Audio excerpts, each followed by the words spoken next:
Good to go. Perfect. Okay, well, good morning, everybody, or good evening and afternoon, wherever you happen to be in the world. I think most of us are still on today, which is pretty cool. So, right, a couple of things I want to go through today.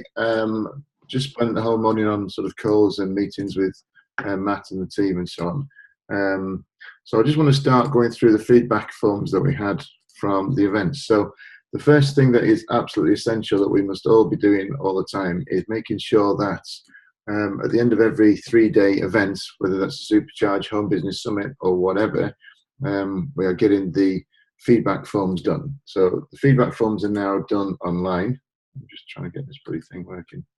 The feedback forms are now done online.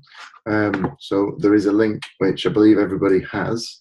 So there's no reason why people shouldn't be able to do that. So I think in the Asian markets, we had about 2 or 3 of these actual feedback forms come in. So we might need to look at how it's actually addressed. In London, we had about 12, I think. I think there's about 13 or 14 in total. Most of them came from London. So I'll cover why we did better, I think, with that one. But the first one is, let me just, how can I share a screen? How do I do that? Any clue how I share a screen? Share screen. How does this work? Share screen. Okay. So, can you all see my emails?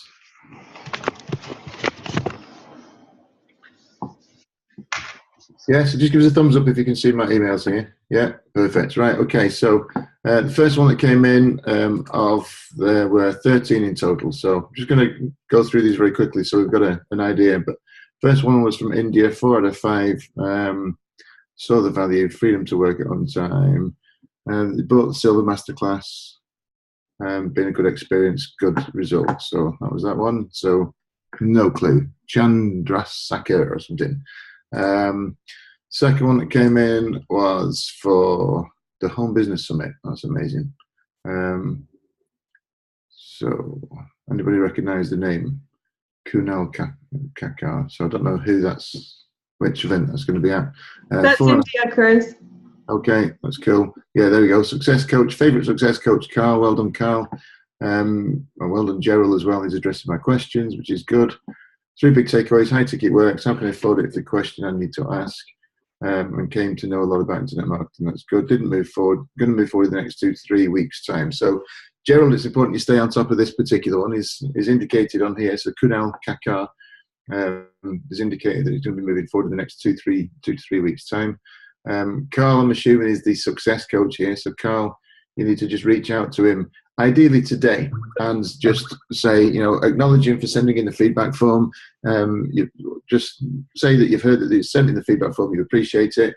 I know you're looking to move forward in the next 2 or 3 weeks' time. Let's put something in the diary right now. What is it that he needs to do right now to make sure that that sale happens right now? Well, see what you can do to say to. The question is, what do we need to do? What needs to happen in order for you to move forward? And if it's something you can address today, then let's do it today. We've then got another one from India. So Ravi Samad, 5 out of 5, which is cool. Abraham News is #1 fan. Is Gerald keen to understand and meeting my needs? So that's good. So 3 big takeaways. Start now to make money. You need money. We should focus in making a repeatable, reusable system, which is fair enough. Didn't move forward.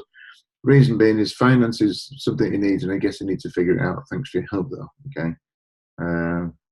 Strategy, right, cool. 1 word, awesome. That's good. Right, so next, what are we up to? 4.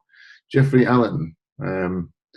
So for success coach, Sunitha Jane, Dawn Martin is his phone coach. She responds. Apparently she's very busy with a lot of appointments, and I get a little bit of a delayed response. Sorry for not being there every second of every day, but deal with that. Speakers laid out a clear path what needs to be done. Strategy and business model looks very promising. How to do the best I can. So the move forward diamond, which is cool. All right. Did you move forward with Mob? Yes. Which purchase diamond? If you didn't move forward, I haven't moved forward yet and need to talk to the success to see where I'm going to be positioned. I would like to be positioned in diamond. Right, that doesn't make any sense at all. So discuss goals with success coaches, only a matter of taking the action. So this one looks like somebody that could have been closed. I don't know how he was qualified, but if you're the coach that's dealing with that, Sunitha even the coach there that was dealing with him? Not sure. So whoever's dealing with Jeffrey Allen, can you just send me and Nora a message right now and let me know what happened with that conversation, what's going to happen next? Appreciate that. So we've got Sumyajit Bazu, I think, 5 out of 5. Kate was number 1. That's cool. Jibrail is the coach, and I haven't had to what can be achieved in life, fulfilling your dreams, how long that line of business was evolved. Short of funds as I've invested in my guitar institute. Okay. I think he was stringing you along there. Not sure, maybe sponsoring for scholarships. Yeah, well, join Mob as soon as possible, position myself in platinum. Right, so what does as soon as possible mean? So whoever was dealing with this one, so Kate possibly, so Sumayajit Bazu wants to do it. He says he will position himself platinum or diamond from the very start, short of funds. So he's invested some money. So let's find out. So if you can let me know exactly what happened with this conversation, let me know what the discussion was with regards to money. What's his financial situation right now? This sounds similar to some that we had in London as well. Well, join Mob as soon as possible, position myself in platinum or diamond from the very start. Sometimes that sounds to me that he wants to get in at the top because we've talked about the power of pass-ups and so on, whereas he may well be and probably will be able to position himself at silver gold right now, or even titanium. But he might not want to do that through fear of passing up commissions. Well, he's passing up $1,250 commissions every time he doesn't make a sale. So that's a silly thing to do. So I think it's Kate. Well, Kate is number 1. I don't know if it was Kate that was dealing with him, but whoever's dealing with this person, if you can just reach out to me and let me know the outcome on that one. Now we've got Barbara. We had 2 Barbaras, I think, in London. So 5 out of 5. Heard through Facebook. Amelia, well done. You were her number 1 coach. 3 big takeaways: motivation, learning about credit cards, learning about different ways to make money. Did you move forward with no? If you answered yes, which one? Silver. Again, makes no sense. I don't know why people can't read basic English. If you didn't move forward, how can we help you to move forward in the future? Apply knowledge learned on my own business. Right. So professional speaker, approachable team members, online marketing. Right. I'm assuming this one didn't go ahead of me. Is that right? She didn't buy. Okay. So reach out to her. Just give her a follow-up call. Say thanks for your feedback. Learning about, right. So what was her own business? We need to, remind me on the email what her own business was. And just remind her that what she's buying is education that can help her with her own business as well. What do we need to do? So she's put this Silver Masterclass, which would indicate to me that's what she's potentially interested in. I don't know. So just check on that for us. She's scoring it high. She's giving all positives there. Motivation, credit cards, online marketing. So just give her a follow up then, because it's not sure potentially gone ahead. So let me know how you get on with the phone call today, please. Nazim then, HBS. So Davis Simon Porter is my phone coach, so I don't know who their success coach is. They've got confused there. I have started and completed 2 steps, or whatever. Not yet, we'll be positioning soon. I'm looking at various funding options. For full day events, if you could arrange lunch, that would also be awesome. Yeah, whatever. Lessons costly to be on the higher side. If you could open the affiliate section after enrolling for the HBS event, would be great. Well, clearly you need to pay for that. So, just as a bit of feedback as well, licensing cost seems to be a bit on the higher side. You just immediately, look a little bit confused and say, higher side and compared to what? And quite often people will have some kind of, I'm going to cover objections later on, but, they come up with all sorts of BS reasons why. But just ask that question, look surprised and then high and compared to what? So we've got Alicia. So free workshop. Consider that all coaches were equally talented in the short time. Do you work with the coach? No. 3 big takeaways. Stop it, be in position, how to use. Did you move forward with Mob? No. So she has since. I'm going to spend the next few months raising the finance to join at a high level rather than silver gold. So this is a typical example. So I'm going to just go into a bit of detail on this one. Alicia, who was dealing with this one? Alicia, put your hands up. Was it Nora? Which sales rep? Just Nora, you're dealing with her, yeah? Okay. So Alicia, I got a little bit of feedback from the team on Sunday, later on, lunchtime Sunday, saying, Nora, do you want to speak? No, nobody dealt with her through the 3 days. She came to me at the end on how she could raise the funding. So she's a pender and she wanted to know how she could raise the money. That's how I dealt with her. She sat down with me, James. Well, I thought that was the case, James. Right. Okay, yeah, I thought, because she spoke to me. So, James, you mentioned about adding a little bit of urgency at lunchtime. She came to me. I mean, she was a buyer all day long. There's no question she was a buyer. For me, she was a laydown. I never even considered that she wasn't going to do anything. The problem that we had with Alicia is her credit was worse than bad. It was just absolutely terrible. She's been involved in debt management plans in the past as well. And she just generally doesn't have any money. She's got no job. She's looking after her mum currently. She's power of attorney from her mother, and she reckons that that's how she's going to get some money to fund the business. Okay, did Alicia go ahead with silver in the end? No, she can't afford anything, not even to put it down. Right, my bad then. Okay, move on. Silver with her guest.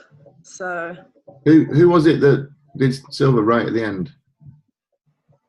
My gosh, Anita, right, okay. I'll cover that one in a second then. Remind me of that one. So we've got Nadine that came through, whichever event it was. So favourite success coach, me, he wishes. Sherry is the fun coach, think big, use proven and tested system, right product, give me up. Right, if you didn't move forward, give me opportunity to pay in installments because I don't have funds to be in any position. Yeah, okay, so it's typical broadcast. There's a lot of pro people there this weekend. So Alicia, here we are. Right, this is the one. So she scored it 4 out of 5. All coaches were equally talented in short time spent. Coach, right, do you work with the coach on the phone? No. If you answered yes, she has reached out to me. So maybe she's been introduced to a coach, but not actually started working with it. That's probably what that says. Right, I'm going to spend the next few months raising the finance to join at a high level rather than silver gold level. That's word for word exactly the same as what. Chris, we just did her. You've come back to the same person. I'm confused. Why should you put this in twice? No, you just clicked, so go back up. Oh, there she is. Right. Oh, she's up there. Okay. Right. So we did Nadeem as well. Yeah, Nadine bought. Right. Okay. So he's bought. So he's gone in at. He's getting silver and gold, and we've accommodated him on instalments. Okay. So when did you do this feedback then? I suppose it'll tell me when it's. It doesn't actually tell me the time, does it? Okay, that's cool. So it was one of the last minute ones, was he? Yes, fairly late on, yeah. It was the instalment thing, really, but he didn't put a lot down on the day, but he paid some more last night, and we're due to try and collect some more on Friday. Okay, that's cool. Right, okay, so this dude here, Isaac, Amelia was my favourite success coach. I seem to resonate with her for some reason. A couple of reasons, probably. So credit can be leveraged to create profit for your company. Systems work, franchise model, risks and wealth. That's cool. So he's gone ahead with silver, but if you didn't move forward. So has he gone ahead with silver now? So he's putting silver. It's weird. I don't know why they're not answering it properly. So obviously it's a money thing as well. It allowed me to mold my rich mind and position me to be able to make money regardless of being with Mob. Okay, so another broke person, which is cool. And then Alicia again. So this is the one where stop it. Yes, right, good. Right, this is it. I truly enjoyed the whole of the past 3 days listening to the great training instructions by Steve. I've got a new trainer that I didn't even know was there. Oh my days. I laughed much more than I can remember being in the last few months. I think laughter should be contagious. It is. So it was good medicine to hear some of Steve's humour. So whatever. Secondly, what came out of it for me was that not so good at the time. It was just a blip after all. There is recovery for all if we take it. So, right, this is so Alicia came up to me right at the end to say thank you for the weekend, and then she was buggering off. And then I asked her where she's got positioned, and she said none, because she's going to wait till she can come back and do a higher position. So I pretty much told her in no uncertain terms that was a stupid decision, that was a silly thing to do. As much as I'm going to encourage us all to agree with everything all the time, I would just give it the completely shocked. What? That is ridiculous. You do realise you're now passing up $1,250 commissions every time you don't make a sale, and that could be happening daily. Go to the team and get yourself positioned right now. And she's like a little well-trained little puppy dog, went straight back to the team and got herself positioned. So we missed out on a sale there, and that scares me. The fact I can close somebody in 3 seconds like that scares me. Nora, go. She had £490 in her account. She's the one I spoke to. That was all she had. So was I supposed to take £300 from her and then on a silver sale? Where's the balance going to come from? She didn't have it. That's the thing. So that's why I sat with her and worked out where she was going to come up with some money and kept her as a pender, because all she had was $490 in her account and no guarantee of where her money was coming from. I don't believe that's the only money that she's got. I was under the impression from speaking to her that she had other money elsewhere as well. No, she didn't tell me that, and she showed me an account, and that was all she had until she got paid in 2 weeks' time, because her only form of income was from a lodger in her house. So that's why I kept her as a pender and got her to come up with the money. Wow. Right. Okay. Thank you. Now, next one, Shakira Jacobs. Speaking with James, getting started. So she moved forward at silver, yeah. Best thing was lunch. Nice. Detail on Sunday afternoon how to get started. So with them, it training should be 2 days. Yes, because I'm selling them. There wouldn't be enough hot water for her. There wasn't enough hot water for the Herbals teas. Little things like this is, we need to be on the ball with this a little bit more. It's things like, just making sure the coffee's ready. It's important to them. We're keeping them sat down a hell of a long time. So I need to make sure that you guys are on the ball with this. Keep checking the things like the coffees and the teas. Certainly the water for, the hot water for the teas is a constant issue at Millennium Gloucester. They always bring out a small flask, and I always tell them to take it away and bring back a bigger one. Things like this pisses people off, and it shouldn't happen. It's a simple little thing, and hot water is free as well. So yeah, get the small regular breaks, but they can get up and go anytime, I suppose. But I don't want to miss anything. 4 stars, too cold. Yeah, that's cool. Bit waffly and drawn out. Yeah, I appreciate that. So okay, so just be on the ball with things like that, and everybody can just keep their eye on that. That's a simple little thing. Just be a little bit spatially aware of what's going on. Good conversation with Amelia and Kate. Who's Kate? Oh, Pangalo. Right, okay. So Amelia, it should have been then. Got it. Not yet started talking to him after 3 days training. Haven't received any call for mail. 3 big takeaway. Hope's brilliant. Yeah. It is the worst training I have attended. All 3 days I only heard speak about talking about the benefits of joining the packages. So this is a complaint from somebody that we were doing too much selling. Well done, team. You did a great job. Congratulations. More of those, please.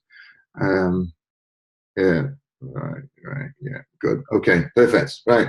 So with 13 feedbacks out of God knows how many people that we had being there is not really that good.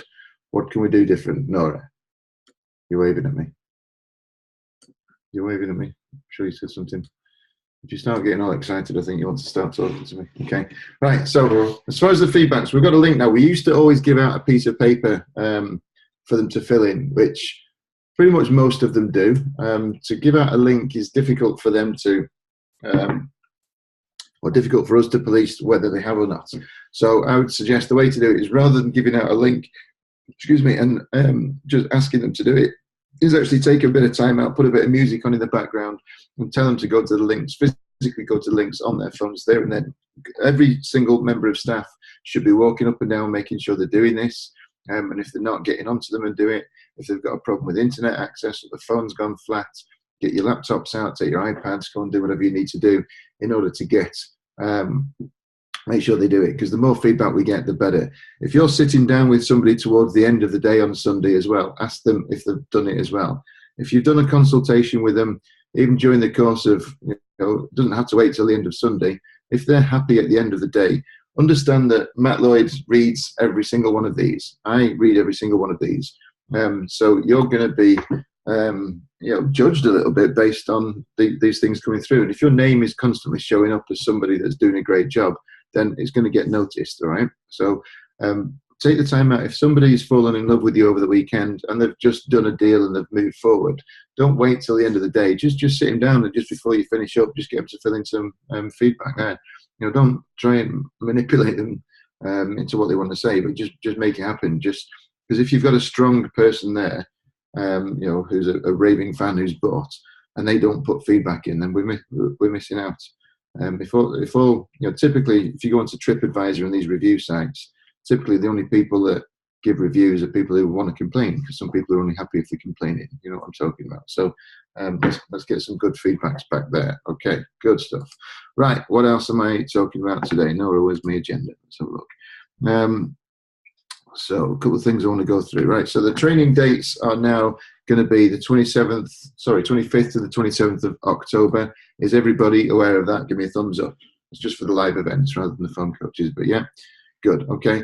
So we're going to be training long days. There's going to be a lot of stuff going on. I'm going to give you some pre-work to do as well, some of which I've already started with you. Pre-work, which is essential that we all get covered, because otherwise you're going to slow down the whole event. They did 4 days of training in the USA, and they went through till 7, 8 o'clock at night, sometimes a little bit later than that as well.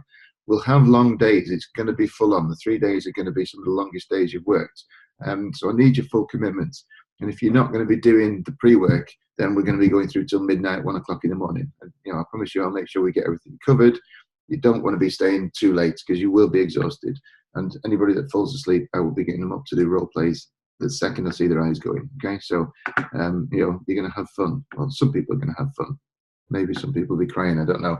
But we're going to be full on Wednesday, Thursday, Friday. We're flying straight in from Canada to do it as well. So I need to make sure everybody's on the ball with that. Now, the pre-work that you need is, I need you to have all read the book, the closing, the Grant Cardone closing Bible thing that I put in the group recently. Nicola did half of it in 1 day. So there's no excuse to get this done. You've got plenty of time to go through it. It's an easy read, or it's an easy listen if you get the audio book, all right? So don't make excuses for yourself. That's just ridiculous. There's a lot of really, really good quality content in there. But we are going to be training on it and role-playing on it as well. So if you've not read it, you're going to be well left behind. All right, next thing I want to cover is, the other thing as well is your intro script as well. The first thing we're going to be doing on day one is you're all going to do your welcome introduction scripts. So I need you to script it out, so you're not just making it up on the spot. And we're going to go through that, and we're going to get it nailed down. So you're all going to give each other feedback, and we're going to make sure that your intro script is perfect, because that can make the biggest difference between whether people connect with you and reach out to you or not during the course of the whole weekend. And you want to get people coming to you rather than you having to go to people. If you're a rep and you want to close, and you want to get the best results, then you want to get people wanting to come to you rather than you trying to have to find people. And the way to do it all day long is with those introductions. All right. Right. Next thing I want to cover is, by the way, have you all got your notebooks and notepads? Make sure you're all taking notes on this. Good. All right. So there's a lot of stuff in no particular order. I'm just going to fire it at you. Next thing is, wait till there is a Skype group confirmation with your travel bookings confirmed before you book flights. Same goes for speakers as well as reps. I had said that we're going to be moving things around. Just because you've done one particular market in the past doesn't necessarily going to be doing it in the future.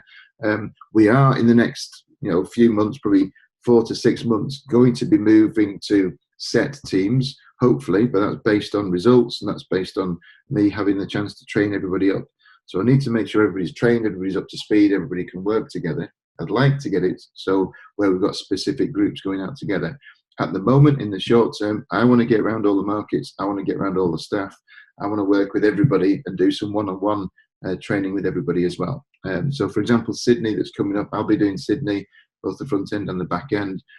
Not sure the team yet. I've got to really be able to justify international travel for anybody. So I'll see what I can do with that. So, but just wait for the Skype group. Will be coming out ideally, 3 or 4 weeks before the events. But we need to be flexible. I'm always going to build the teams out based on what is best for the company, not what is best for the reps. All right. So, please don't whinge and moan and complain. You'll be working what you're working. Just as a footnote as well, if you need or want any time off for holidays, please get that request into Nora no less than 60 days before. So it gives us time to plan around you being off. Okay. So, right. As far as the IMF reps are concerned, as we come into, this will come into the phone coaches thing as well, but as we are closing at the IM Freedom event, so it comes down to the speakers at the front, so myself, Ben and Ken, we need to make sure that when we are selling and positioning the benefits of the purchase, they get the phone coaches. We need to really be stressing the importance of the student reaching out to the coach. Use something like, we've found with experience that the people that make the most money with this business are the ones that are most proactive. They're the ones that make the call and reach out to the coach rather than waiting for the coach to get in touch with them. So we need to really hammer that from the front, but then also back that up when we're doing the post-close. So as soon as we've finished, just stress, listen, you're going to get an email from the phone coach.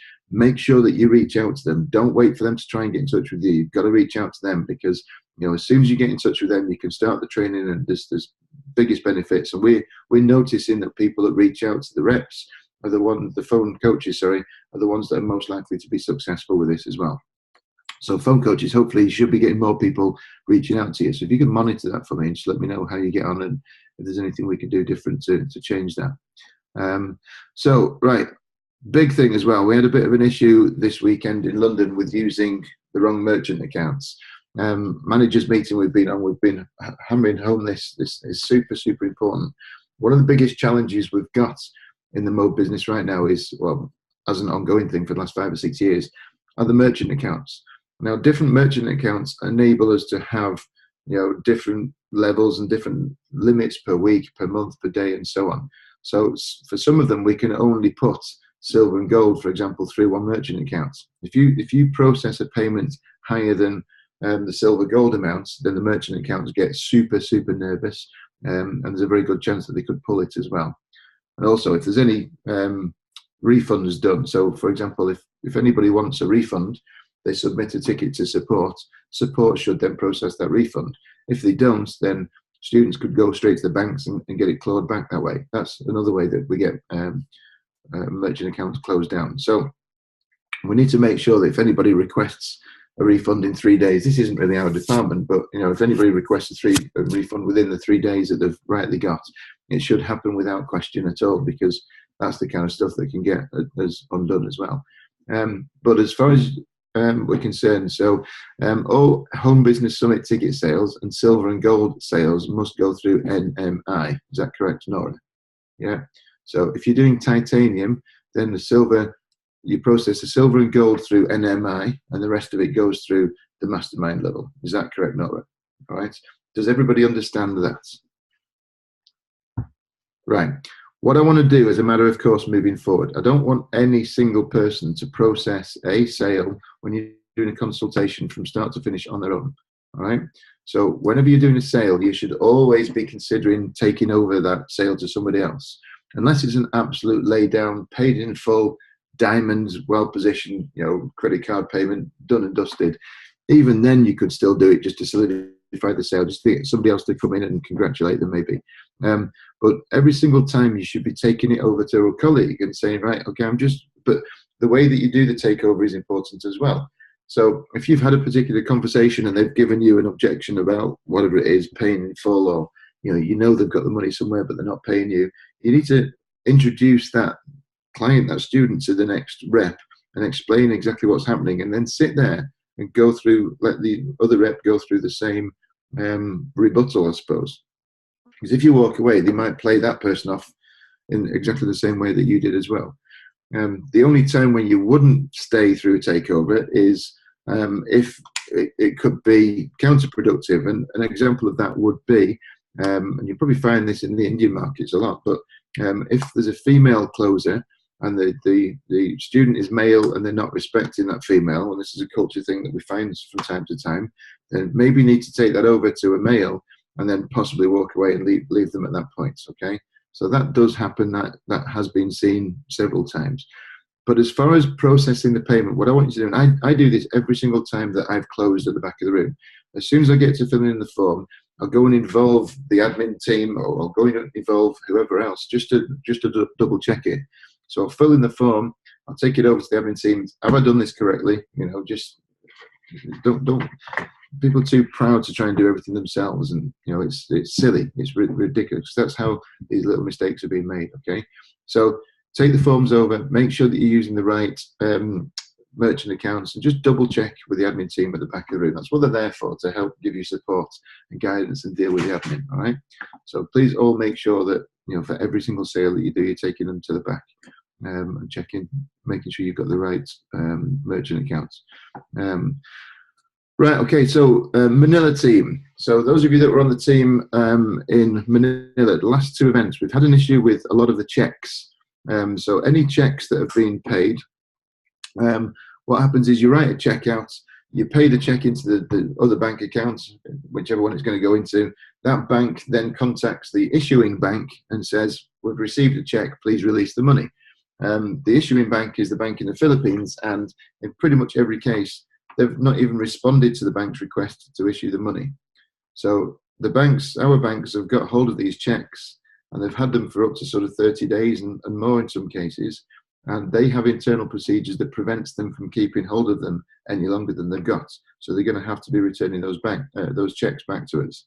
So in other words, we've got a lot of students that have paid money on checks that hasn't gone through, that we need to get alternative funding sources. So we need to find another way of getting this money across. So every single one of you that's processed the payment, and I don't know, phone reps, if you can sort of get on this as well, but we need to reach out to every single one of those students today and just explain what's happened as far as the checks are concerned, and find a solution, find out what we can do as an alternative. So is there any way that they can, you know, transfer it through wire transfer, or I don't know, but let's have that conversation, see what we can get done. Does anybody anything that they can add to that? Any suggestions or ideas? I'm extracting every check payment from the sheet. I'll be creating a new sheet, an empty sheet with just all the check payments and the student information.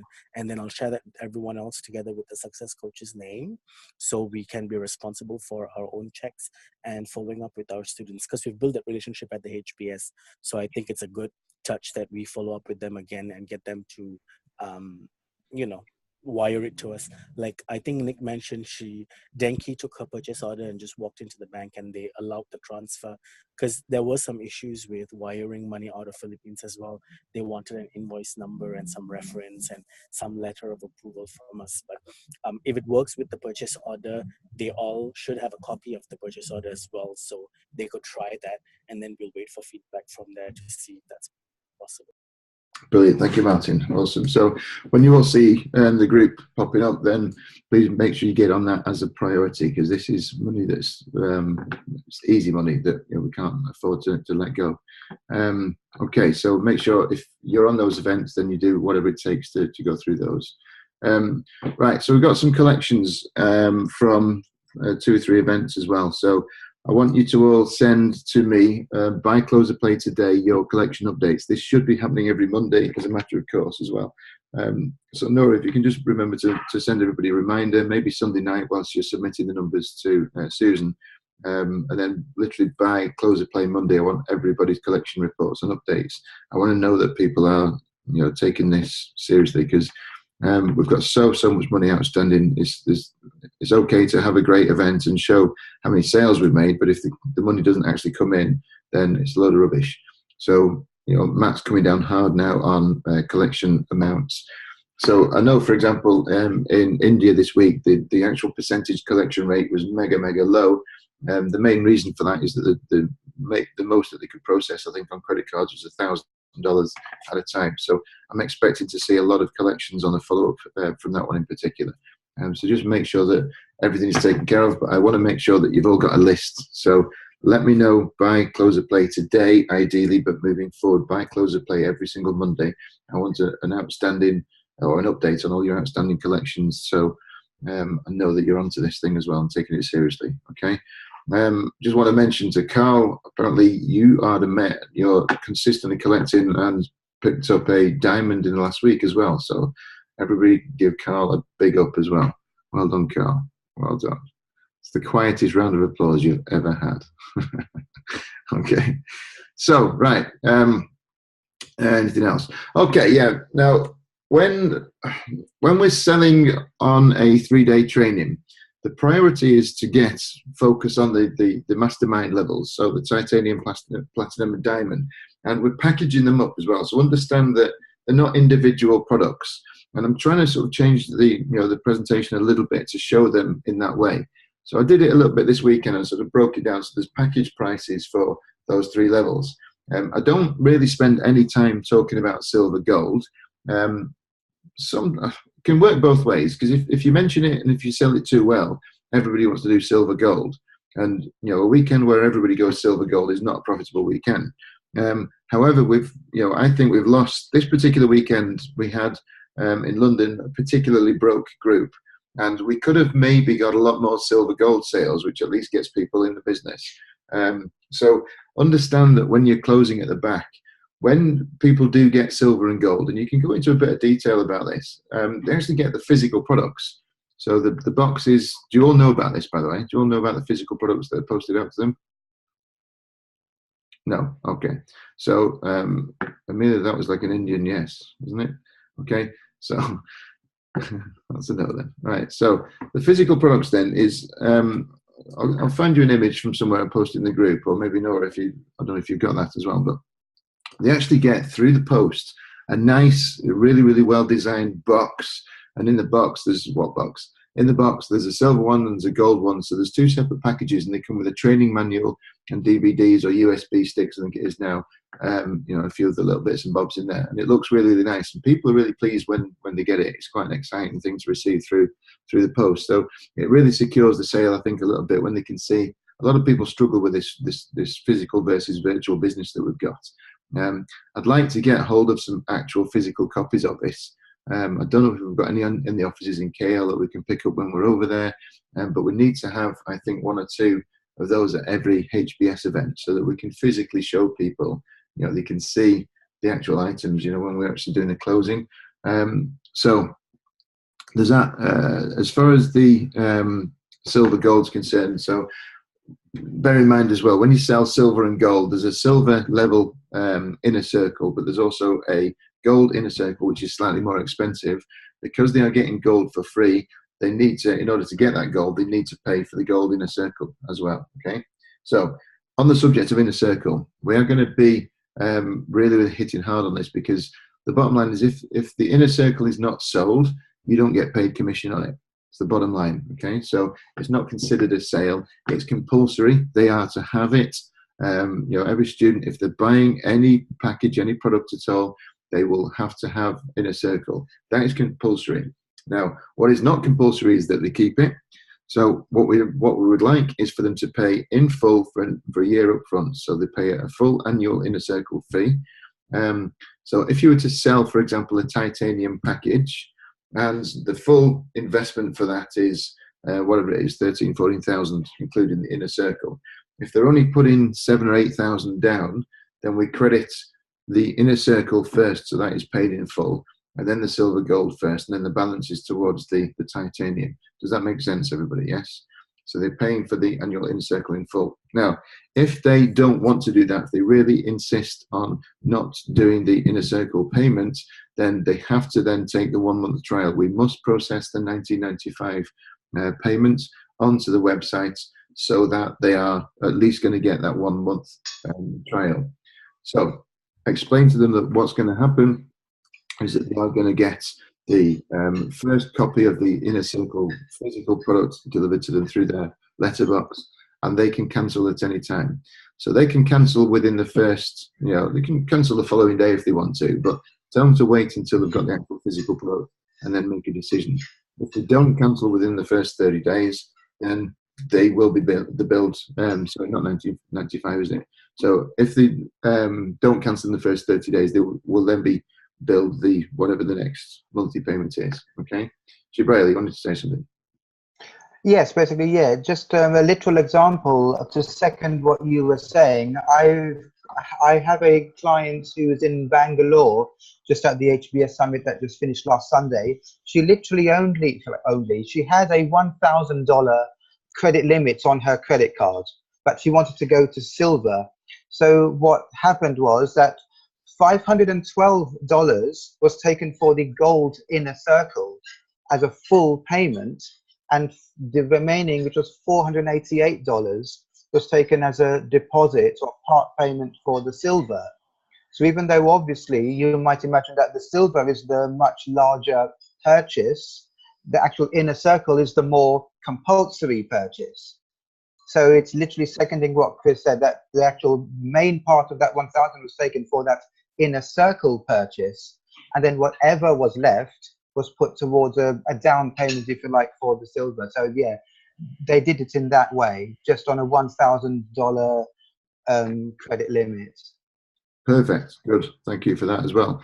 And by the way, Gabriel, as well, we've had a lot of feedback from the students in the events mentioning your name in a good way. They're saying you're absolutely awesome and you're doing a great job. So keep up the good work. I was impressed. So yeah, well done, Gabriel. Awesome job, man. Thank you. Thanks for the feedback. Right. Okay. So is everybody clear on the inner circle? It's absolutely essential. If you could process a diamond package, no inner circle on it, then you don't get paid commission on it. So it's absolutely essential. It happens. Every single sale must have this done. Now, I believe there's been a few issues with the merchant accounts not accepting the 1995. We need to do whatever we need to do. If we can take an alternative payment online, but they need to be getting it set up. That's absolutely essential. All right. And the commissions are being held back, as we speak right now, whilst they investigate. So if it's not being done, then nobody gets paid on it. It's the speaker, it's the rep, it's anything. Okay. So as the inner circle, we've also got the 1995 affiliate fee. Again, same thing, and that must happen. Everybody has to pay for that, and you need to pay for that. If they don't pay the 1995 fee, then they're only a customer rather than a consultant, and that's the consultant fee. That's the thing that defines one from the other. So we're not just selling people into the packages so people can get paid on it. We're selling education, and some people are just end users, so they're just customers. They will buy the education just for their own business. That's totally fine, but they can't then earn a commission on any of the products. In order to qualify for the commission, they have to be paying that $19.95 a month. You have to process that in the room. If they don't pay that $19.95, then they don't even get their affiliate links. All right. So I just really want to stress this is important, that in every event, and on the phone obviously, but in every event we process all those payments. Right. Okay. So just a quick sort of round the houses. Just a quick. Does anybody have anything that they want to add, ask, or suggest, or say? Put your hand up if you do. Okay, James. Yeah, last night I got a call from Amelia. She wants me to help out with a particular student from London, just to give him a bit of a spanking. The situation is the bank is messing her around with the balance, basically. She's quite happy to make the balance. She wants to do it, but the bank have come back to her and said that this is a scam. Do not do it whatsoever. Now, I can get on the phone with them and probably turn it around quite easily. The only challenge that we're going to have with that is she's then going to get back on the phone with the bank and they're going to tell her exactly the same thing. So is there anything that I could really use in that particular conversation to make sure that regardless of what they say, she's going to do it anyway? Okay, so who was it? It was Shanita. Okay, which was the bank? HSBC. Bastards. Right, okay. Have we experienced this before? Not really, no. Not that I know of. Okay. Amelia? Oh, actually, yes, we have with Amelia. Okay. So with Amelia's IMF ticket. Right. So talk us through what happened with yourself, Amelia, because you got first-hand experience with this. Yes, I have. So basically, she was the last person that at the HBS signing up. She was supposed to do titanium, but all she had was just about enough funds to cover silver. So what happened? Put most of it down on one card, and then HSBC we couldn't get through. They gave us the authorization, processed it again, access denied. She was on the phone again for ages and ages and ages. So in the end, I said, look, I'll take down your details. When you get a call from them, I'll process the rest of that payment, and then we'll sort of get going and continue from there.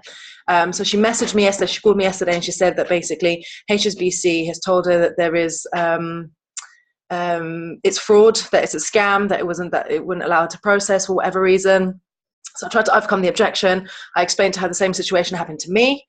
And she was kind of like, okay, cool, whatever. So I thought, shit, what am I going to do now? I said I'd put her in touch with James, who would help her find a solution. And we'll get you started, so don't be discouraged, and we'll find a solution for you. So I called James and I said, James, look, can you help me out? This is the situation. I've tried to overcome it. I've explained to her my situation when I came to the Freedom Workshop. I was on the phone for ages. It flagged up 5 times that it was fraud, it was a scam. So I had to go and get cash and give it to James to sign me up for the HBS. So that was my story. Spoke to James, and hopefully James could somehow, find her a solution. I didn't know what to do at that point. So I thought, yeah, let me just pass it on to my colleague, just get sort of a TO. What could James do different that you couldn't? I didn't know what to recommend her. I asked her if she was able to transfer the money into a different card for me to be able to process that. She's not able to do that. So if the bank is telling her that it's a scam, she doesn't know whether or not to proceed. She doesn't believe that MOBA is a scam. She just thinks that obviously where the bank's told her that it's a scam, not to put the payment through. I didn't know what to do at that point.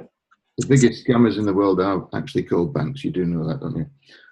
Okay, so what about taking cash? I mean, is she generally local to one of us? We can maybe collect the balance in cash. She's from West. She's from Harlesden. Or is that East, West, Harlesden, Nora? West what? West of London? Yeah, Harlesden. London's just one village. You can get anywhere. There's things called tubes, there's trains, there's cars. You can drive a car, even if it is a Yaris. Okay. All right. Leave my Yaris alone. Oh, you're getting excited then. You wanted to say something? No? Okay.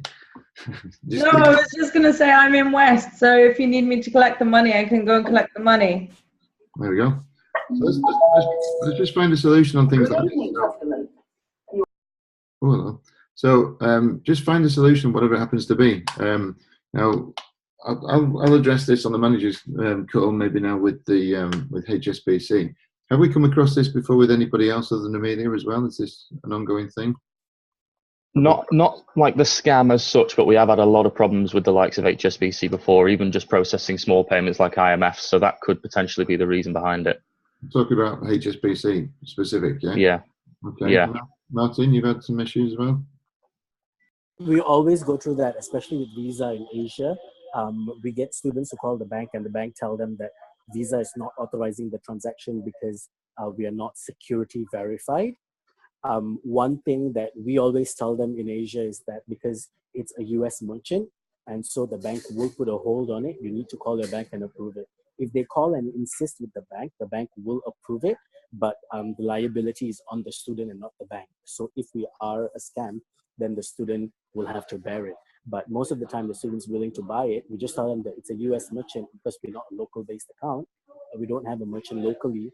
It's a US processor. So that is why your banks will put a security hold on your card. And it works most of the time. However, we've seen an increasing issue with Visa, and that would cause some kind of distrust with the student when they want to pay us. So what I would suggest is that if we can have payment links, if finance can create a link specific for 497 so that the student can click on that, put their card number and pay at their own site. So from their side, they just click on a link, or we send them a link, put in their card details and send. Because in Asia, they don't like sharing card details on the phone typically.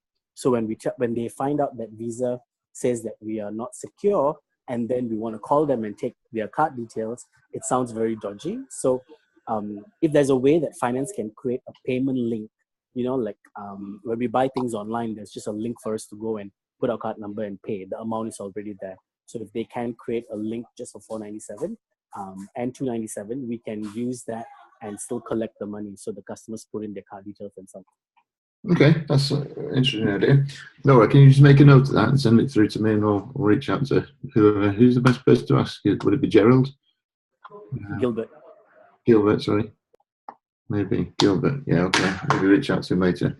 Right, okay, cool. Right, so yeah, things like that. So make a note. UK HSBC, they're a pain in the backside. Maybe manage the expectations with the clients. If you're having that kind of discussion, we need to address it sooner rather than later with them as well. Just manage their expectations. As Martin said, I mean, it's their own bank, so they can decide what to do with their own money. The bank can't refuse; they can just guide and give advice and suggestions. If we've gone through the exercise that I do, particularly in London, then they will know that the bankers are scammers anyway. So they'll probably have a lot less trust with banks than even ourselves, even after 3 days, hopefully. So that's down to us just making a good job of securing the sale and doing the post close well enough so that they don't want to bail on us. Now, in this particular example, how much is outstanding physically? $1,310. Okay, so the alternatives are, I mean, she's got no other credit cards, I assume. She's got no other bank accounts. Okay, so tell her to open another bank account, because clearly the one that she's with now is not very good anyway. You should always have more than one account. What happens when the recession hits and that bank takes up, as it will do, then we need to get others as well. Yes. So she has got another credit card. She did the credit card exercise that I told her to do. So she's looking to get $5,000 pounds through the post in the next 7 days, but that's supposed to go towards the titanium. Right. And she's expecting sort of 2 more, but she doesn't know if she's eligible or how much for. Okay, but she's got £1,300 in the bank that she needs to get out to us, yes? Okay. Yeah, more, but under.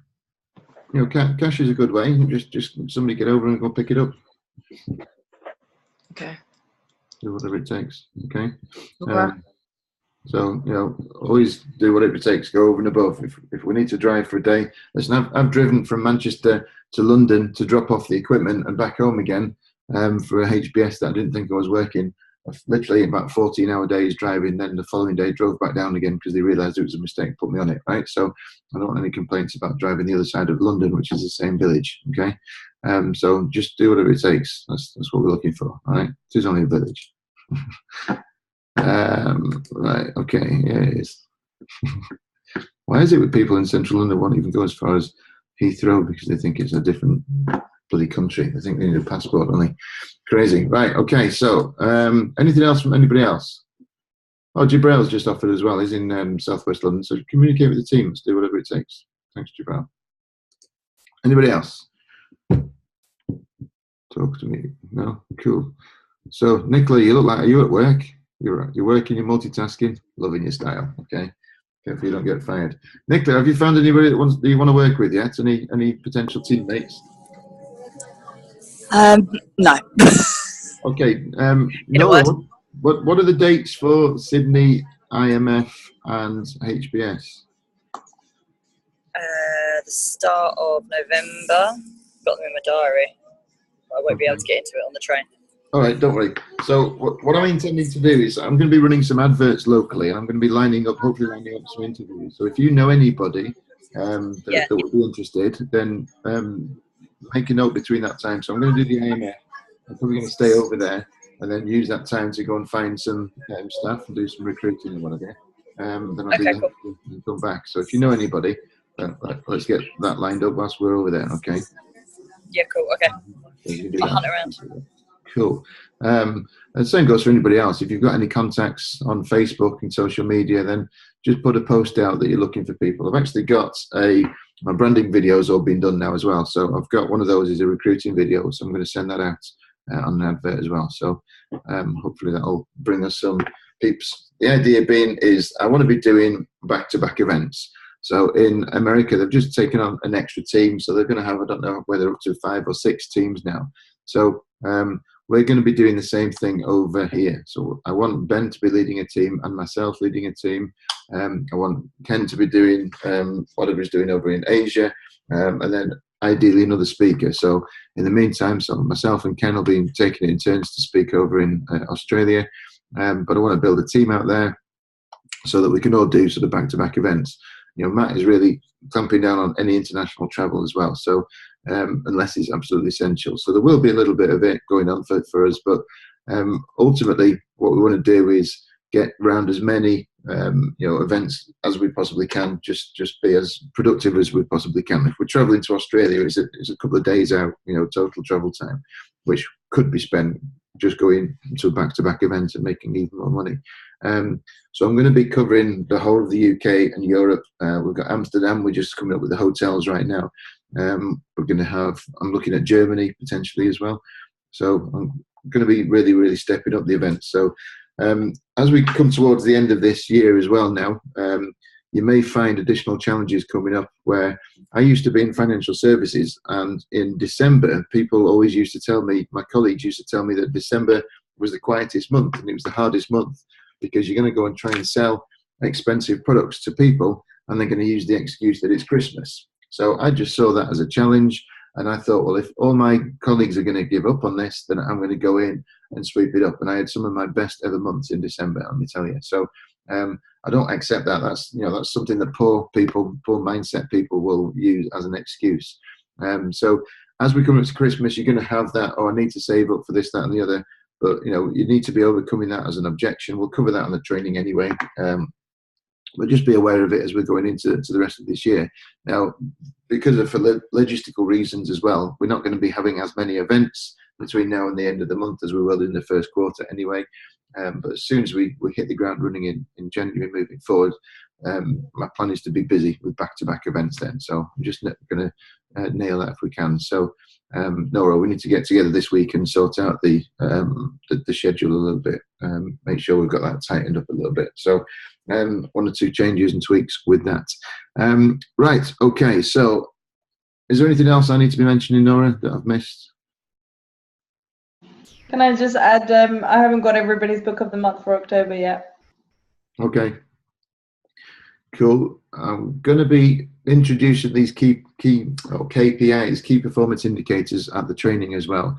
So what I want to do is I'm going to be looking at every single aspect of what everybody does moving forward. So you need to be able to develop yourself. You need to be honing your art. You need to be sharpening the saw, as they say.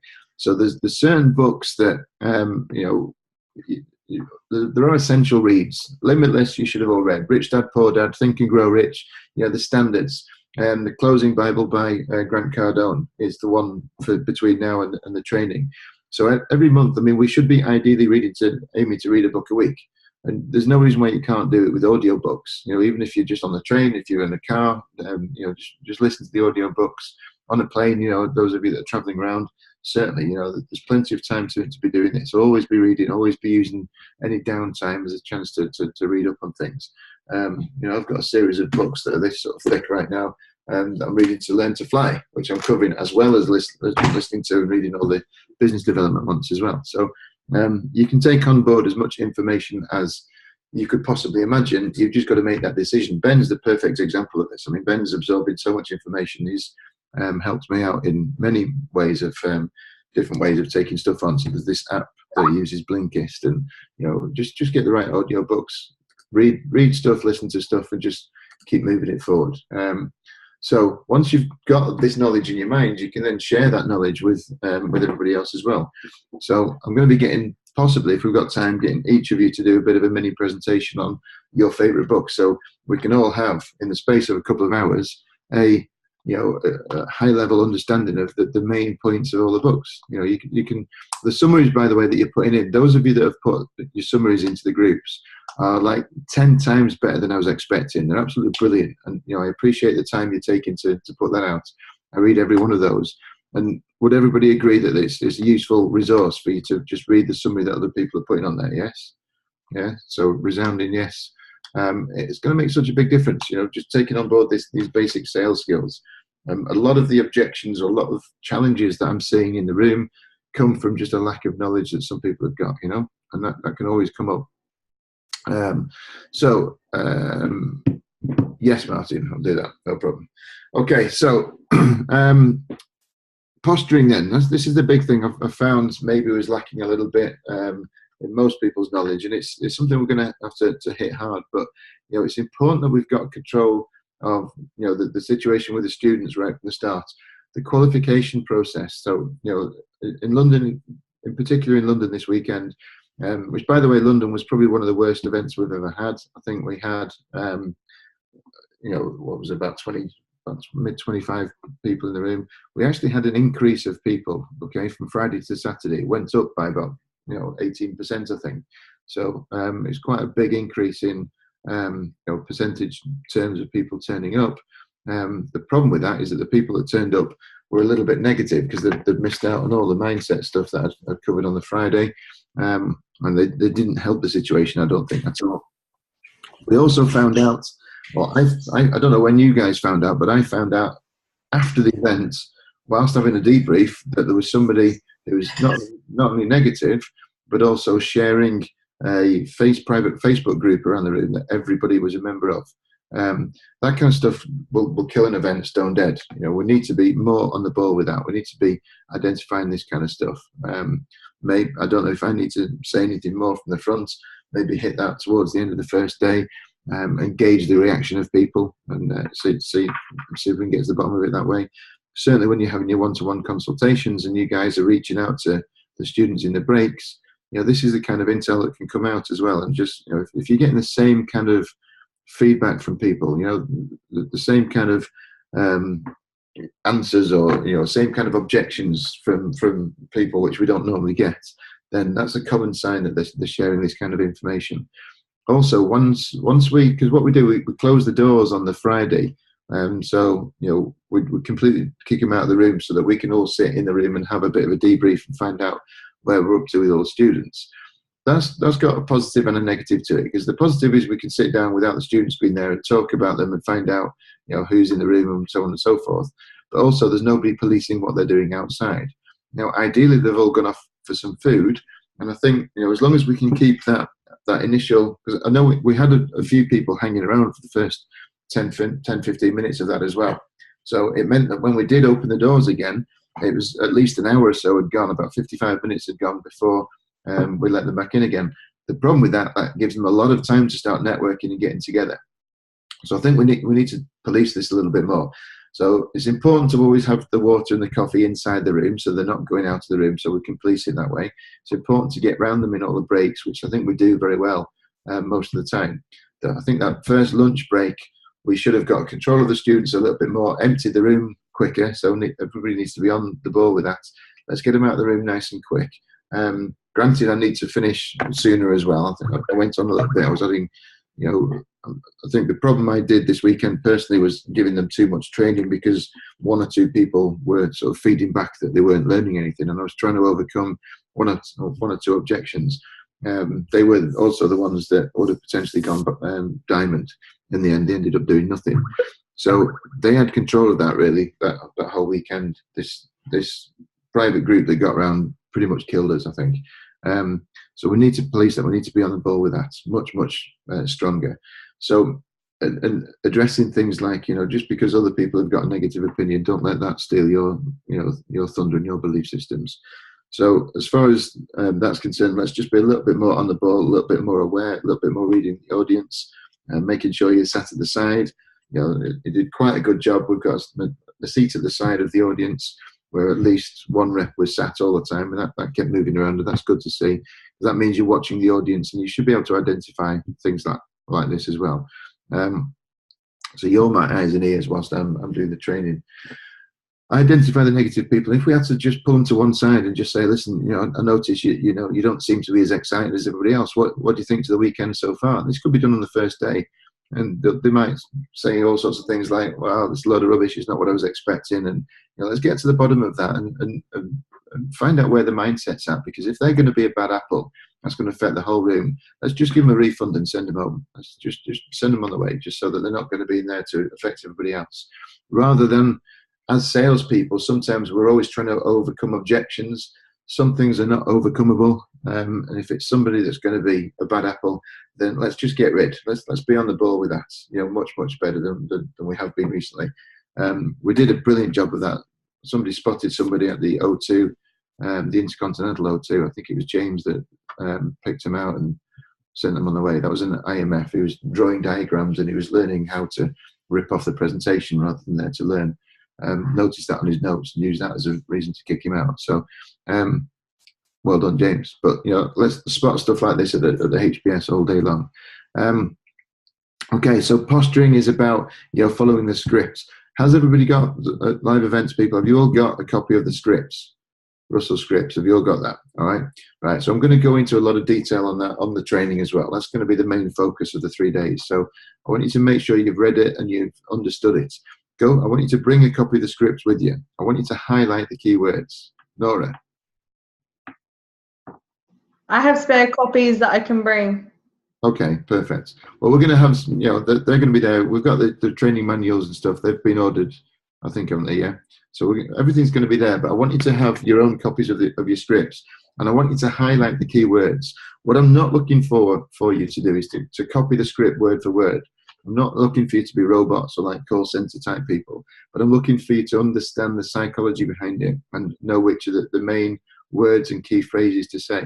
As we're developing as salespeople, you'll find that when you do your introduction and you've got your introduction nailed, as we give you feedback on that, we might be just replacing one single word. So this is how much of a difference everything we do can make. Over the course of the whole sort of 3 or 4 days, you've got the I Am Freedom event plus the 3-day training. Over the course of that, every single little thing that we do makes a difference. So, if we need to just change one word in your presentation, it can make all the difference. I'll give you an example of that. If you're on stage and you're doing a bit of an introduction and maybe you're the 3rd or the 4th one up, it doesn't matter, but quite a lot of times I see people say, you've got a great team of people. These coaches are amazing. I get to travel the world with them. They help loads of people out. But what I'm going to do is talk about X, Y, Z. The second you say but, you've completely just discredited everything you've just said. You just made it mean absolutely nothing. So you replace the word but with and, all right? Or even better than and, now I'm going to help you, blah, blah, blah, all right? So we're going to talk about the little things that you do and even the things you don't say, posturing, body language, all that kind of stuff. So I'm looking forward to that. I just wish I could do it like sooner rather than later. What events have we got before the training now? Is it just Calgary? Is that the only one? And we've got Perth and Calgary. Perth and Calgary. All right. So Perth is just the IMF, am I right? Perfect. All right. Who's on the Perth events? Kate, Nicola, perfect. Yeah, it's going to be Nicola's first actual event. Carl, you on it as well yet? Who else? Anybody else? Martin. Oh yeah. I thought that was a new hairpiece that you had there. Looking good. Right, okay. Right, so as far as the IMF in Perth is concerned, you know what to do over there. We'll maybe get a call before you're out there, but just follow what we've been training. I don't need to say anything new here. You know exactly what you need to be doing. So just go and hit it hard. Now, Nicola, it's going to be your first event, so I'm excited for you. So everybody give Nicola as much support and help as you can. Let her know all the little nuances about what you do. Have a meeting the night before if you can get in the room. Is it one hotel or 3 different hotels? The IMF? Do we know? Is it just one? Is it? Okay, don't know. All right. Kate says one, I think.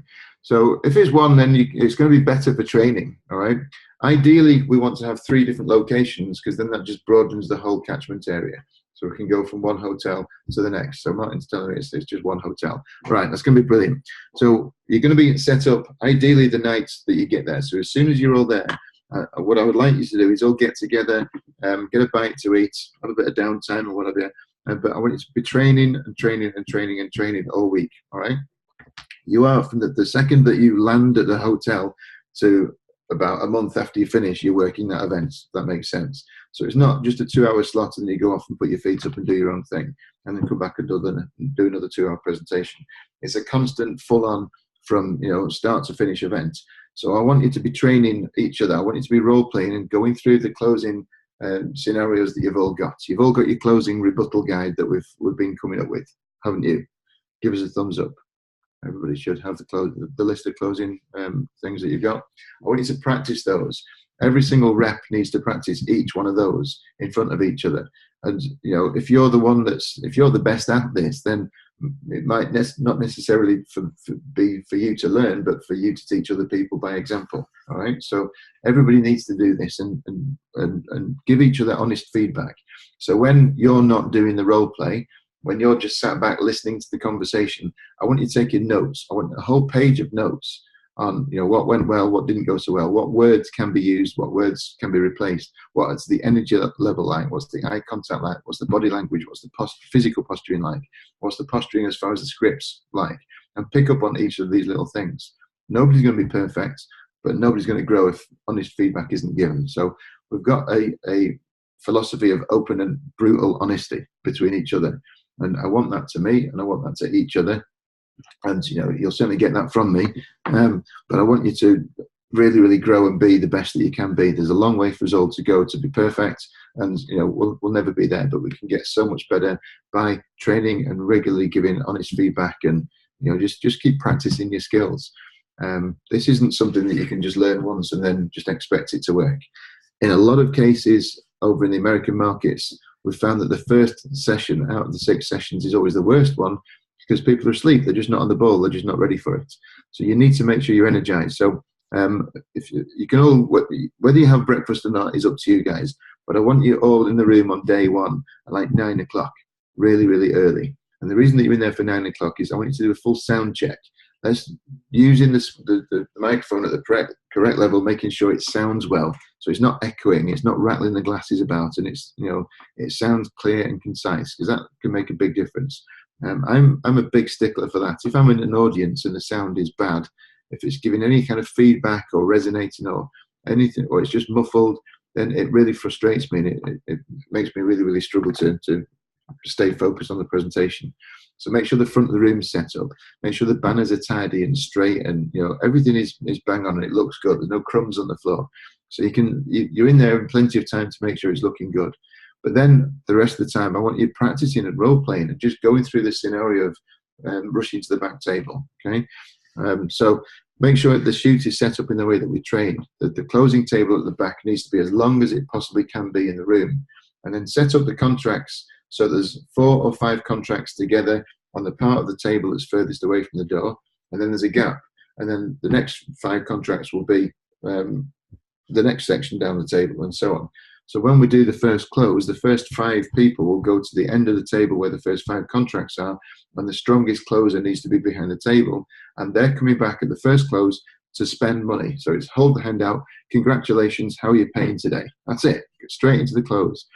You can overcome objections afterwards, but just assume the sale. That's what they're coming back for. All right, practice running the shoot, practice where you stood, practice what you're going to say to each other, and just practice, practice, practice, practice. Whoever's going to do the hallway announcement, make sure that's nice and clear. And then everybody else who's listening to that, give feedback on that afterwards as well. The hallway announcement has got to be professional. It's about posturing. It needs to be nice and brief. It's just letting them know the basics of no recording, no phone calls. You know, keep your phones switched to silence. Save your questions till the end. When you're ready to go ahead, you've got to always big up the trainer as well. You've got an amazing trainer who's going to teach you so much today. And then when you're ready to get started, come and give me a shout, me or one of the team members a shout, and we'll look forward to getting you started. Okay, are we all ready? Brilliant, let's go, follow me. So it's about being assertive, it's about being in control, it's about showing them that you mean business. You walk them through, you seat them from the front row first, and you fill it up that way, and you just do whatever we need to do, okay? So we've got Martin, Kate, Amelia, Liana, Abraham, Clarence, and Nicola. So nice big team there. A lot of experience between you. You've done enough of these events to know what's going on.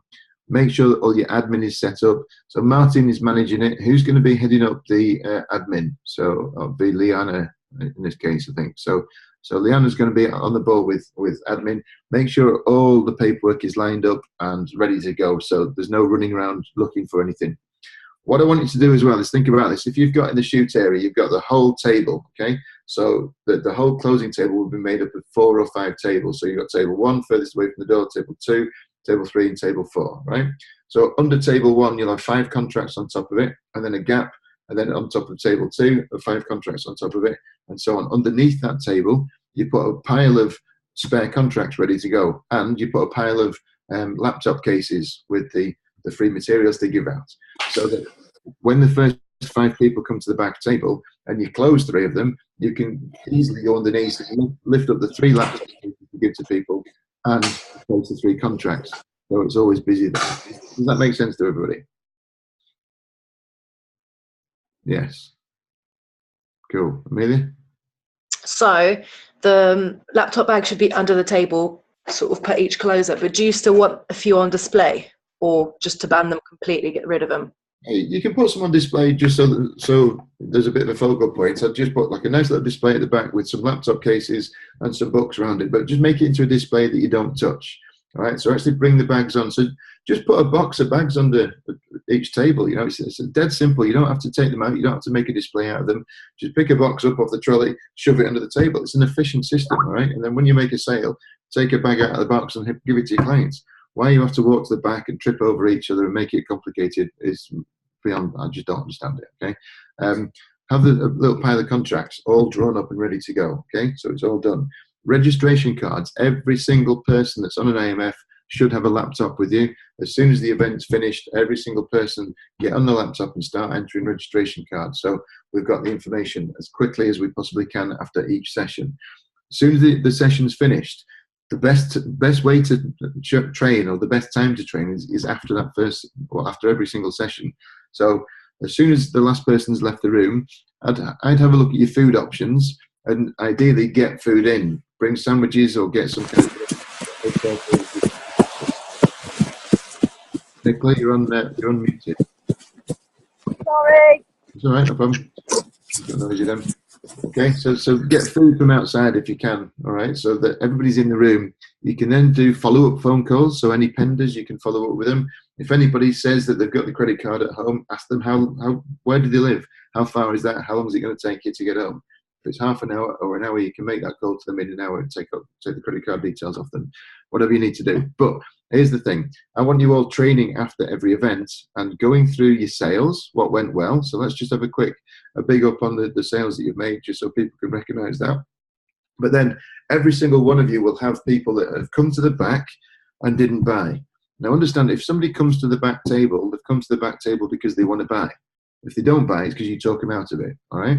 So, and have that understanding. If they don't buy, take full responsibility for it. What could you have done different to get them to buy, all right? So, and don't take this personally. Don't just say, yeah, they came up with a stupid excuse or they're just trying to pitch me or something, but just have the psyche in your own head that if they don't buy, you've lost the sale there, all right? And that just helps you to develop. And there's always something you can do to improve and get better, all right? So every single person that comes back is a buyer. And if they actually give you credit card details, then well done. If they don't, then you've lost the sale there. Now we had a sale at, or Ben, I should say, Ben's event last week. I turned up for the last event just to sort of observe and see how things were going. And the team were all doing a great job. But Ryan, brand new guy, he just showed up really just to observe really and see what it's all about. He got what I call a proper sale, and that was somebody that was running out of the room.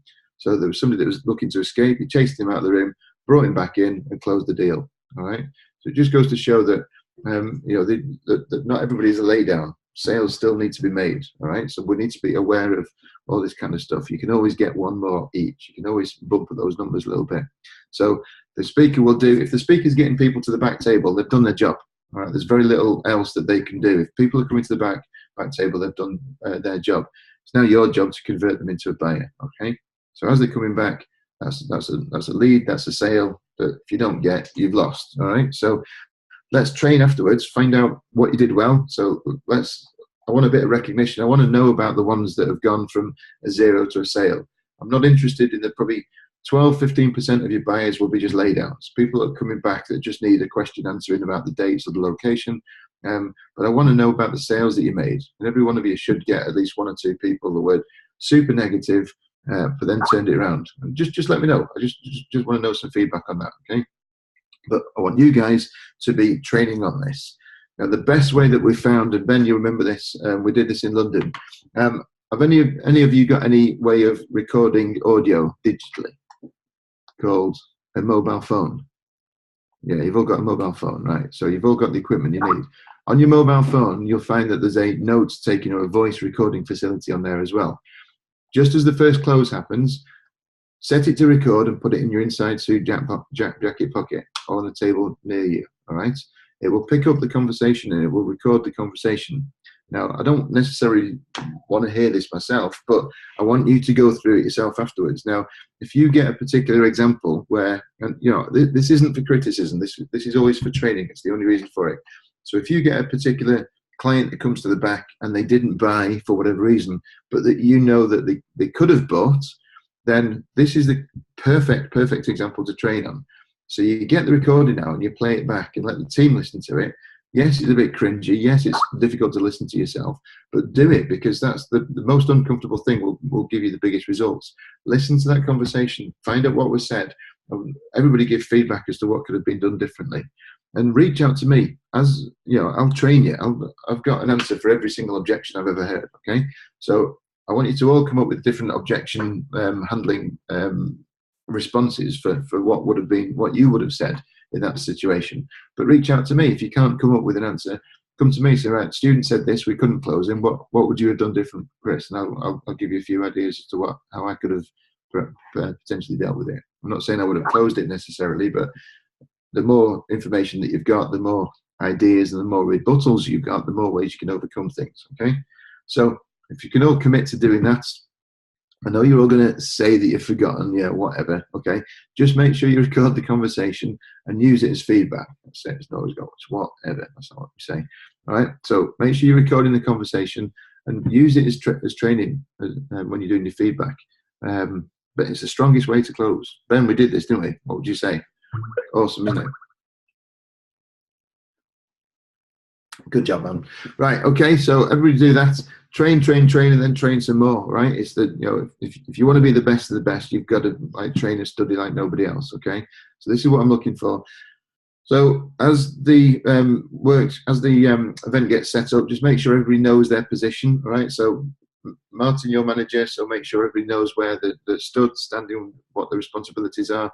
I want to know who the order of closers is, and it's not necessarily in who's the best order, but the number one closer should be the first closer, so behind the table, because you know as soon as people see sales being made, other people want to get involved with this as well. So the first 5 people that come to the table, one closer should be dealing with all 5 of those. Out of 5 people, you should get at least 1 or 2 people putting the credit cards down. So that creates emotion, and motion that people start to follow. Anybody that's like asking stupid questions, just send them away from the table immediately, just saying, I'm just dealing with people that are getting started right now. Hold your question. We'll come back to you in a second. Either get them at the first close, get them to sit back down again, or if it's the second close, get them to stand in the corner of the shoot area so you can come back to them afterwards. And then as soon as 2 sales have been made, you replace those contracts so you can get another 2 people into that particular space.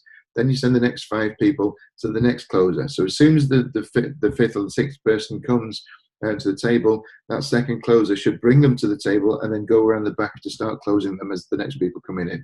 So you're going to have 2 or 3 people in the entrance to the shoot, 1 person standing guard to trying to stop people who are looking to escape, and then 1 closer behind the table. As soon as that 1 closer's hands are full, the second closer then comes back in and starts to take on there. We had, in fact, one of the things, I'm just going to mention it to the 2 people concerned, as I've just been direct. So Amelia and James, I was sat at the back observing the first close on the Thursday when Ben sent people back. And you know, as soon as people are standing up at the first close to come back, the only reason they're coming back is to pay. They're sold. And they came back, and there was about 3 or 4 people lined up at the right place. Everything was good. And then James got stuck into a bit of a sales pitch. Doesn't need doing. Ask for the credit cards. It's simple. And then a bit more communication between the team, because as James was now getting full, he's got 4 or 5 people. Amelia then brought up the next person. So the 6th person should go into the second section of the table. So in the example before, James is over here. We're now on this section of the table with 5 contracts on it. Amelia brought 1 person to the back then. Amelia should have then run around the back of the table to start closing that one. But as she came around the back, Amelia then started taking over James's sales, and then James had to start afresh on the new one. Made no sense. So she's asking the same questions that James has already asked. So, you know, big sort of breakdown there. Just stick with your section. Don't need to spell this out anymore. It's easy, right? Number 1, number 2, number 3, number 4. Just can you count? I'm going to start punching people in the throat if you don't get this one. Is that all right? Okay, just sort your shit out. Okay, so make sure that people come to the first section of the table, furthest away from the door, 5 contracts. Make sure you've got a box of bags underneath the table. Doesn't need to be taken out of the box either, James. Doesn't have to look pretty under the table. Nobody can see it. Just pull it out of the box and give it to them. Congratulations. Try and get them to sit back down again with the bag. If it's a lay down and they've paid in full, try and get them to sit down, because as people The speaker can use that, congratulations, and people will turn around and see people buying. People want to be normal. They want to follow what most people do. If most people are running out, then everybody wants to run out. If most people are buying, everybody wants to buy. Okay, so let's give the impression that people are buying all the time. Also, if you can create some urgency as well. So Ben shouted from the front as well. How many places are left? And then I think it was James that answered. I think he said about 10. All right, so as soon as you use the word about, it's made up. All right, so let's be more specific. And also at the first close, in a big room, you've got to judge the numbers based on the size of the room. If you've got 100 people in the room, as we did, to say there's only 10 left at the first close, and we're giving the impression that we've made 10 or 15 sales in the first close, it just doesn't compute. It just doesn't add up. So let's say there's 30 left, right, at the first shout, and the next shout you can bring it back down to 20. So it gives the impression that we're selling lots really, really quickly. If we have got a lot of sales in the first close as well, take the contracts and run up to the speaker and say, can you just authorize these bonuses for me? And then the speaker can just pick up of it. And you'll never interrupt a speaker. You'll never annoy a speaker enough at this point, because they're bringing you buyers. The speaker can then initial the top of the contract and say, and give a bit of recognition to people that are moving forward. So be aware of that as a team. If you've got 100 people in the room and you do a close and you've only managed to close 2, don't bring them up. It's going to have a counterproductive result. Okay. So does that all make sense to everybody? How many IMFs things? So we didn't actually get a chance to do much of a feedback session after the IMF, because we went straight from the IMF into preparing for the HBS, and then that took the focus. But I just wanted to cover that, and it's for everybody's benefit. So the whole thing starts with the IMF. The previous IMF that we had in London was a particularly bad one, and that was what fed into this particular HBS as well. So we're always going to have one bad one in a year. We've had it now; it's out of the way. So every single event is a new event. Even when you're doing an IMF, if you have one session that's bad, all right, put it behind you. Work on the reasons why, deal with it, but then you start the next one as if it's the first one that you've ever done. If you treat every single session as if it's a job interview, as if you've got to try and impress everybody, as if it's the first one that you've ever done, as if it's the most important one. So that's what I do. Every single time I go into one, it's a brand new event. Nothing else I've ever done in the past matters.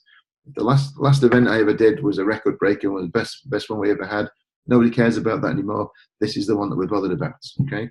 If the last one was completely rubbish, that's history. Don't worry about it. Move on. This is the one that we're dealing with right now. Is that okay with everybody? Yes. Perfect. Okay.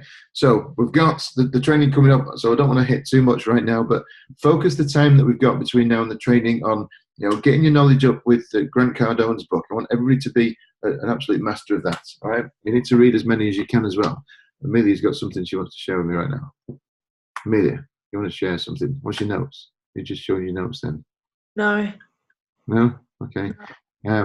So I thought you were trying to show everybody something. All right. So read the books. I want your scripts ready. Yeah, that's the one, the Closer's Survival Guide. So well done, James. You're listening to that right now. So that's the one that you need to be either reading or listening to, or both. All right. It's huge. It's probably one of the best books I've read in a long, long time on the subject. All right. You all need to know. Well done. You all need to know Limitless. You all need to. Oh, by the way, you've all got now access? Well done, NLP. I bought you that one years ago. Have you read it yet? You all should have now access to the 21 steps. Give me a thumbs up if you've got the access to the 21 steps. Marita, no. Everybody, okay. So, Nora, can you see if we can get Marita access to that as well? That should happen. And you should all have a copy of Limitless anyway. And then we've got the Traffic Generator Pro. We should all have access to that as well. Who's got access to Traffic Generator Pro? It's $297 a month program. We should all have that as well. Right, okay. Can you check up on that with Tim for us, Nora, as well? Because I know he said he was going to get that sorted. I think that's pretty much it. Okay, so anything from anybody else that you want to add? Okay, so quite a lot of action points from today. So let's get up to speed on collections. I want you to think about any sales that we've potentially lost this weekend, and if there's anything you can do to follow those up this weekend as well. Nora, what are you saying there? Abraham had his hand up earlier. Oh, did you, Abraham? Sorry, I didn't see that. Go for it, Abraham. Yeah. what I wanted to talk about was I have this student from Bangalore. She was a panda actually. She didn't want to pay at the event because she said she wanted to get funding first, but she failed to get the funding. But now she says she can put $2,009 down. Okay. And I told her with that I can lock you in as a silver, and she's like, no, I want to go in as a titanium. I said, okay, so if you're going to go in as a titanium and you're going to put 2009 down, how are you going to pay up the rest? Okay. So and we need the rest within 10 days. And she says she cannot come up with the rest. So what she's going to do is she's going to see, like, once she starts as a titanium and start making commissions, right? She wants to get like commissions about 11,000 in her e-wallet, and then once that money comes in, she's going to take a loan from a local person there, pay off the package in full, and then she can use the e-wallet money and pay back the loan shark. So I was like, it doesn't work that way, because for us right now, I can lock you in as a silver because you can't guarantee me of any form of payment right after this. So she's like, it's simple. I only want to do titanium. So how do I go about that? Okay, I'm going to cover that in detail on the training course. That's a perfect example. So if you make a note of that, we're going to use that as a live case study. In fact, if every one of you think about an actual live example, okay, of somebody that you've had recently that you've not been able to close, if you bring that into the room as well over the 3 days, we're going to use that as a case study also. Now, first of all, you didn't have the posturing there, Abraham. She did. She's got totally controlling you there right now. But this was done through email. Done through email, right? Yeah. Yeah. We don't sell through email, okay? So it should have been done in the room. So she's got money. She's got 2,000 to put down already. So this comes down to getting all the commitment levels from them, getting them qualified, getting their digging deep for the money. Financing is not to be used for positioning. Finance is to be for traffic and funding the business. Okay, let's talk about getting your position today. Okay, so I'll talk about this on the sales training because it's quite in depth. Okay, but use that one as a case study. We'll cover that one. All right, but don't sell through email. That's rubbish. Okay. No, because Chris, let me just finish up. The thing is, she didn't have any money to put down on the day. So what she needed was time to come up with the 2,000, so she could become a titanium in future. So I told her, like, it's not possible. So how are you going to pay? So that's why she said she'll contact me through email, and then that went on, the conversation from there. Yeah, don't communicate through email. She's totally controlling that conversation there. Okay. After that, Kate, you want to add something?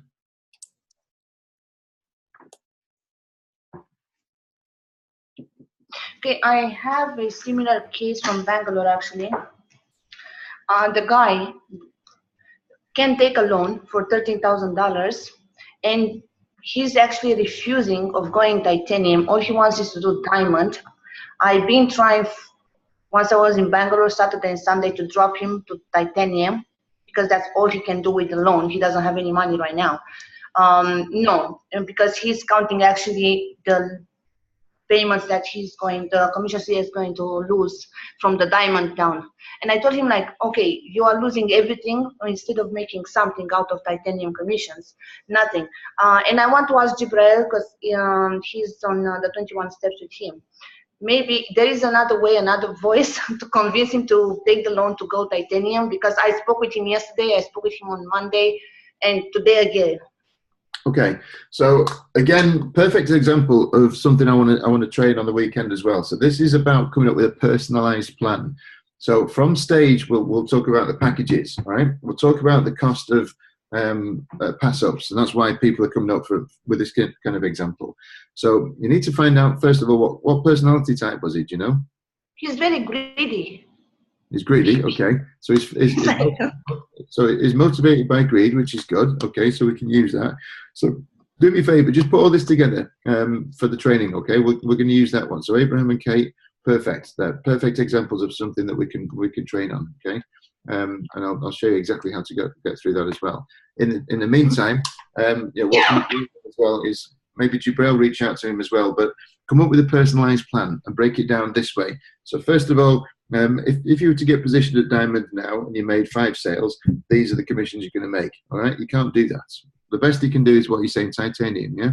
Yeah. Okay. You can take a loan for $13,000. All right. So use the terminology and use phraseology as if you are assuming the sale as well. So when you get positioned at, so you'd like to go diamond. Obviously, everybody would as well. But let me tell you, first of all, you don't qualify for diamond anyway because of what you just told me. All right. So let's take that away from them. So give them a complete takeaway on diamond.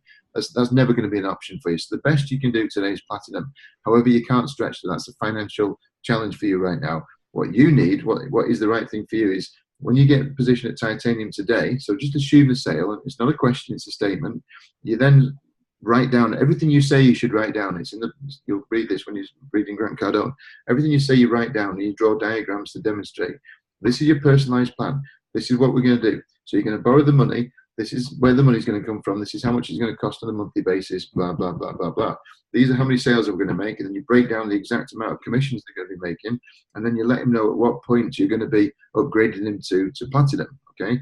And then if he qualifies, we might invite him to diamond. But at this stage, this is the best he can expect. So the amount of money, so you can then break down, show him how much money he's going to make by being positioned at titanium, by making however many sales he thinks he's going to make, all right? So then say, imagine if you, so let's say that comes to $48,000 or whatever, I don't know. So just imagine right now you had $48,000 in your bank account and then somebody took it away from you. All right. How would that make you feel? All right. So that's what he's losing. I've tried. I wrote down everything for him, everything in commissions he's going to miss out if he's not even going to do titanium at least. But Okay. no, he's stuck to the idea that he needs to go diamond because he told me he's not the type of person to miss out on anything. He told me in other words that he's not a loser, and I tried to explain to him, you're not a loser if you start as titanium. That's gonna make you it's gonna put you in a better position and start somewhere, get the role. Okay. What's happening there is as soon as he's saying something, you're going back with a rebuttal as well. Okay. Yeah. Try agreeing with everything that he said as well, or instead just saying, yeah, I agree. But then putting the case forward, okay? So I'm just conscious of time now, but it's going to take us sort of 20 minutes, half an hour at least to go through this. So this particular example, let's see what we can do. So speak to Jibrail afterwards, and the two of you just communicate with each other and come up with a plan, all right? But just say the same thing from different people. I want you to have at least 4 or 5 different rebuttals for this as well, how you can overcome it. So the bottom line is you need to work on a plan. You need to work on a personalized action plan that's going to work for him. Assume that he's going to do it and say, you're going to borrow this money, X, Y, Z. This is how much is it going to cost? And just hit him that way. Just give him the facts, all right? So the reason that you're not able to do platinum or diamond today is because you can't afford it. If you carry on doing what you're doing right now, then you're going to be able to continue to not be able to afford it. So to pass up on everything is foolish. Wouldn't you agree? And get them to agree to being foolish and do it. And say, so this is what we're going to do. This is the way that I see it as being set out for yourself. Give them the plan, lay it out. Jibrail, when you're speaking to people, can you do either like a screen share so you can write on the screen as well, so you can draw diagrams? Not at this time, no. Can you do? So what do you use? Do you use Skype? I use Skype, video links where I can, but in India it's a bit of a challenge. If you can use Skype, you can do a screen share, can't you? Yes. Okay, so get a Word document or even just a drawing document, so you can just draw on the screen, and then you can actually just draw them little diagrams. So as you're speaking to them as well, because it might be people learn different ways. So just listening to your voice is no good. Looking at you is okay, or even just get a whiteboard behind you. You don't even need to use technology. If you can get a flip chart or whiteboard and draw some pictures on there. And so just draw some kind of diagram so you can break it all down. Practice with it first and come up with something that you think might work. Okay. Okay, I'm literally speaking to him in about 75 minutes. Okay. So I'll liaise with you, Kate, and we'll see how we can get together, have a kind of formalized action plan for him. But yeah, being realistic is the best thing.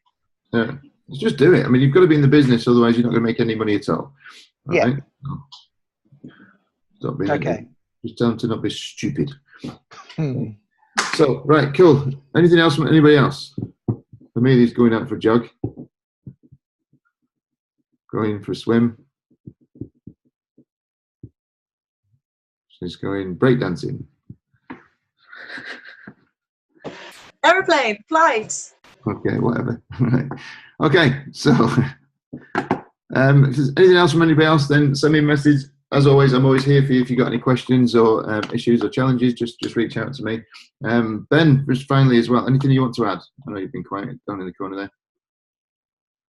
Okay, cool. Just go through the recording as well, see what you missed in the first bit. There's some useful bits. Cool, right, have a great day. Whatever you're doing, rock it, do good, go fly, go have some great times, and then we'll see you in Calgary, Australia, or wherever it happens to be. It'll be KL, won't it, for most of you? All right, looking forward to it. Speak to you all soon. Have a good day.